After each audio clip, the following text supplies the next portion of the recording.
গুৱাহাটীৰ জালুকবাৰী ঈদগাহ ময়দানত ৩১ জানুৱাৰীত বিৰাট দিনী জলছা উদযাপন কৰা হয়।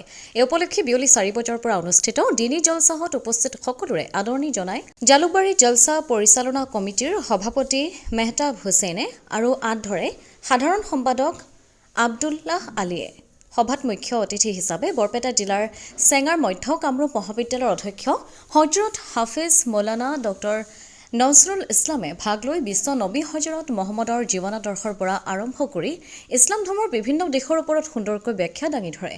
সভাত নিৰ্দিষ্ট বক্তা হিচাপে উত্তৰ জালুকবাৰী বুঢ়া মছজিদৰ পেছ ইমাম হজৰত মৌলানা মুফতি আলকাৰী মুৱাজুদ্দিন ৰছিদি, উত্তৰ জালুকবাৰী ১ নং জামে মছজিদৰ পেছ ইমাম হজৰত মৌলানা শাহানুৰ ইছলাম আৰু উত্তৰ জালুকবাৰী মদিনা জামে মছজিদৰ পেছ ইমাম হজৰত মৌলানা মঈনুদ্দিন চাহাবে দিনী জলছাহৰ তাৎপৰ্যকে ধৰি পবিত্ৰ কুৰাণৰ বিভিন্ন বাণীৰ ওপৰত আলোকপাত কৰে।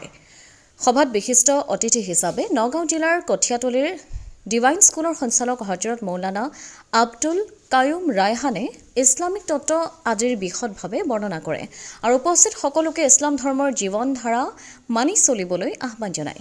আনহাতে ইফতিকাৰ আলীয়ে আঁত ধৰা সভাত উদযাপন কমিটিৰ উপসভাপতি ৰাতিক আলী, সহকাৰী সম্পাদক জলিল আহমেদকে ধৰি কেইবাজনো কৰ্মকৰ্তা, জালুকবাৰী ঈদগাহ কমিটিৰ সাধাৰণ সম্পাদক আব্দুল আলীকে ধৰি কেইবাজনো কৰ্মকৰ্তা, অঞ্চলটোৰ কেইবাজনো বিশিষ্ট লোক, ইছলামিক পণ্ডিত উপস্থিত আছিল।